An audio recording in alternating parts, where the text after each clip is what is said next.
एक गांव में एक परिवार रहता था। उस घर की मालकिन मालती देवी थी। इतनी उम्र होने के बावजूद भी मालती देवी की आवाज इतनी बुलंद थी कि उसकी आवाज से उसके दोनों बेटे और बहुएं थर थर कांपते थे। घर के सभी फैसले मालती देवी ही लेती थी और उसकी मर्जी के बिना घर का एक पत्ता तक नहीं हिल सकता था। मालती देवी के दोनों बेटे राजू और रवि एक परचून की दुकान चलाते थे, जिसका पूरा हिसाब मालती देवी अपने हाथ में रखती थी। अरे भैया, मीना हफ्ते भर से मेरे पीछे पड़ी हुई है कि उसे एक साड़ी चाहिए। अगले महीने उसके भाई की शादी है ना, तो बस उसी के लिए वो जिद किए हुए है। अरे तो दिला देना एक साड़ी, क्या दिक्कत है? कहाँ से दिला दूं भैया, साड़ी के लिए पैसे भी तो होने चाहिए ना। माँ एक एक पैसे का ऐसे हिसाब रखती है कि अपने लिए 2 पैसे भी नहीं बचा सकता। ये तो तूने बिल्कुल सही कहा यार राजू। हर चीज का इतना हिसाब किताब रखती है कि बस कोई अपने लिए एक पैसा ना बचा ले। बस हर वक्त अपने बक्से को अपने सीने से चिपकाए रहती है। मजाल है आज तक कि किसी ने उसके बक्से की चाबी भी देखी। अरे भैया, उस बक्से में घर के कागज, गहने, पैसे और जाने क्या क्या कीमती चीजें होंगी। तभी तो माँ को वो बक्सा जान से भी ज्यादा प्यारा है। हाँ सही बोल रहा है तू। चल, अब काफी देर हो रही है, अब घर चलते हैं। रवि और राजू जब घर पहुंचते हैं तो उन्हें दरवाजे पर से ही अपनी माँ के चिल्लाने की आवाज आ जाती है। वो जल्दी से अंदर जाते हैं। अरे माँ, क्यों चिल्ला रही हो मीना पर? क्या हुआ? देख, इतना तेल तैर रहा है सब्जी में। इतने तेल में तो हफ्ते भर की सब्जी बन जाया करती थी। अगर मेरी सास होती ना तो तेरी खैर न थी। वो तो मैं हूँ जो कुछ कहती नहीं, पर तुम सब इसी चीज का फायदा उठाते हो। माना कि तेरे पति की परचून की दुकान है, पर इसका मतलब कि तू 3 के डब्बे ही उलट देगी क्या? गलती हो गई माँ जी, मैं आगे से ध्यान रखूंगी। मीना वहाँ से मुंह बनाकर चली जाती है। उसके जाने के बाद राजू अपनी माँ से कुछ पैसे मांगता है। पैसे? किस बात के पैसे चाहिए अब? अभी तो दिए थे। माँ, उस बात को 1 महीना हो गया है और आपने पैसे ही कितने दिए थे? बस 200 रुपए। क्या होता है इतने पैसों से? आखिर हमारे भी तो खर्चे हैं कुछ। ऐसा क्या खर्चा आ गया तेरे ऊपर? सब राशन तो दुकान से आ रहा है। अब मीना के भाई की अगले महीने शादी है, तो उसे कुछ कपड़े लेने हैं। अच्छा भैया, अब मैं समझी। ये सब तेरी बीवी का किया धरा है। साड़ी की फरमाइश आई है मैडम की, तभी पैसे मांगे जा रहे हैं। पर तू भी सुन ले मेरी एक बात कान खोलकर। 1 पैसा नहीं देने वाली मैं तुझे। इतनी साड़ियाँ पड़ी हैं, उसी में से पहन लेगी। और ज्यादा चूंचा की ना तो जाने भी नहीं दूंगी। इसी बात पर तीनों में झगड़ा होने लगता है और आवाज बाहर तक जाने लगती है। तीनों आपस में लड़ ही रहे होते हैं कि इतने में वहाँ रामू आ जाता है। अरे अरे, ये सब क्या हो रहा है भाई? अरे आप सब लोग लड़ क्यों रहे हो? रामू, मेरा बच्चा तो शहर से आ गया। अच्छा हुआ बेटा जो तू आ गया। देख तेरी माँ के साथ क्या हो रहा है, कैसे दोनों मियाँ बीवी तेरी बूढ़ी माँ पर चिल्ला रहे हैं। क्या हुआ भैया? क्या हुआ भाभी? आप क्यों माँ से लड़ रहे हो? 1 पैसा नहीं देती है हमको, हम इसी बात की लड़ाई लड़ रहे हैं। मीना इतना कहकर वहाँ से चली जाती है।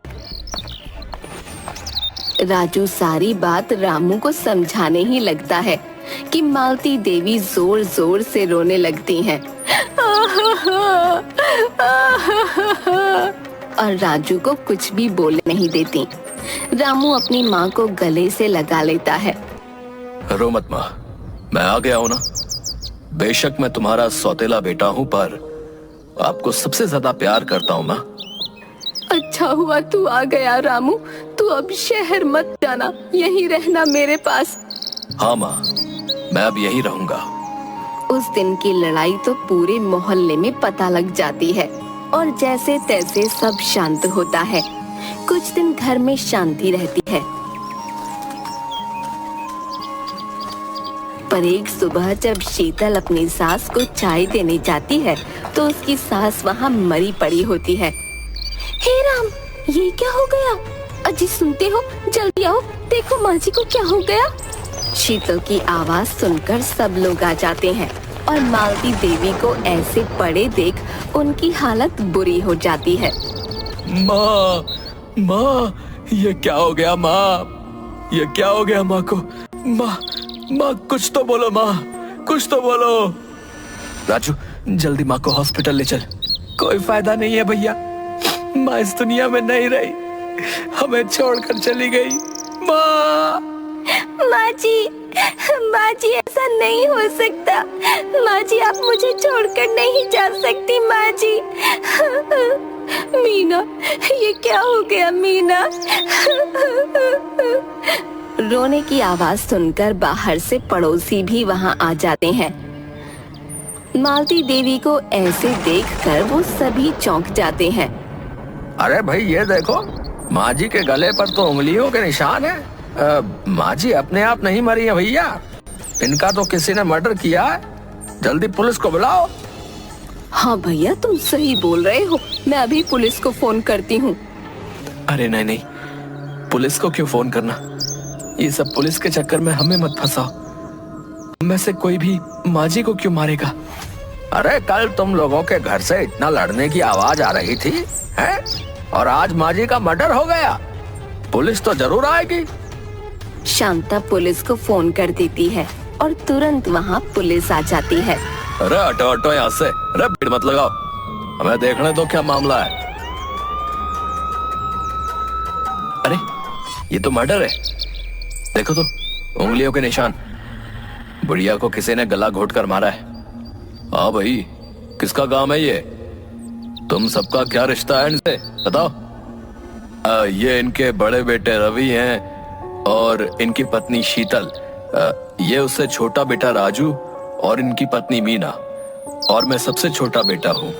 तुम सबका कैसा रिश्ता था इनके साथ? मतलब किस किस की नहीं बनती थी?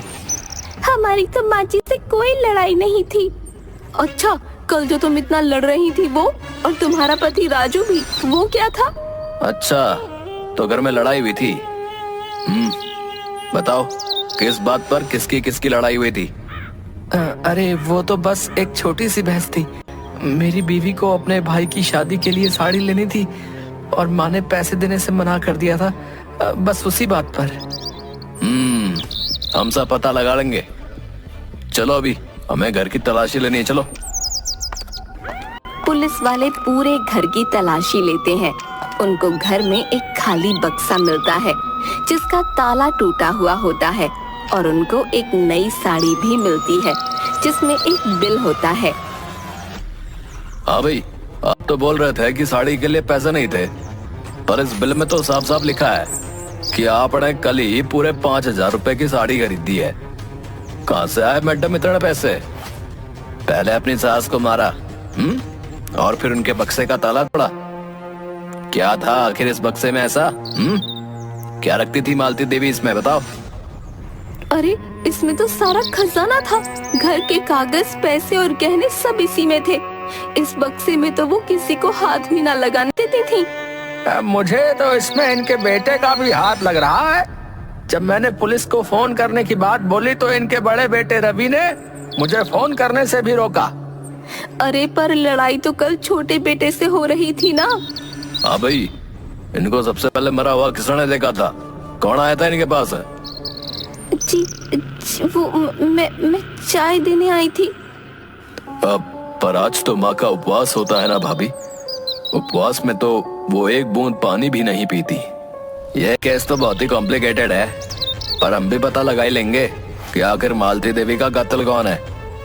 जब तक ये केस सॉल्व नहीं होता तब तक तुम में से कोई भी यहाँ से कहीं नहीं जाएगा, समझे?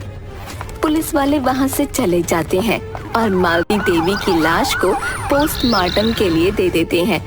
सब लोग एक दूसरे पर शक कर रहे होते हैं कि आखिर मालती देवी का कातिल है कौन। पुलिस वाले अपनी छानबीन के लिए अक्सर घर आकर पूछताछ करते हैं। इतने दिन की पूछताछ के बाद पुलिस वालों को मालती देवी के कातिल का पता चल जाता है। वो हथकड़ी लेकर घर आते हैं।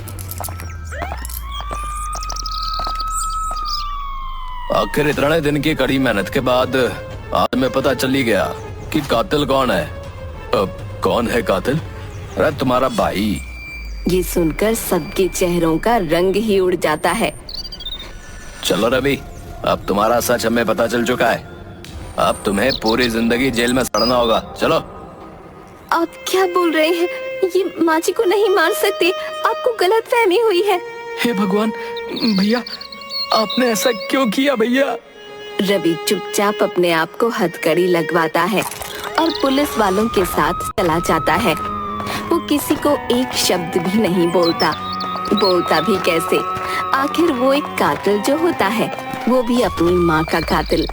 शीतल सर पकड़कर वहाँ बैठ जाती है और खूब रोती है। पूरे दिन घर में मातम छाया रहता है। शाम को भी सब ऐसे ही चुपचाप उदास बैठे होते हैं।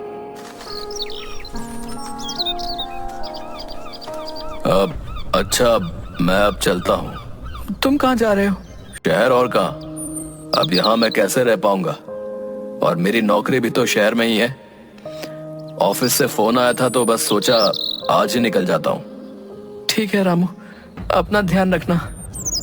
रामू वहाँ से जाने ही लगता है कि दोनों पुलिस वाले उसके सामने आ खड़े होते हैं। अरे अरे अरे अरे, इतनी भी क्या जल्दी है जाने की? जरा ये बैग तो दिखाओ मैं। अरे इसमें मेरे कपड़े हैं और क्या। आप मेरे कपड़े देखकर क्या करोगे? अरे तो बैग तो दिखा, फिर बता तेरे को। पुलिस वाले रामू का बैग खोलते हैं तो उसमें ढेर सारे पैसे और गहने निकलते हैं।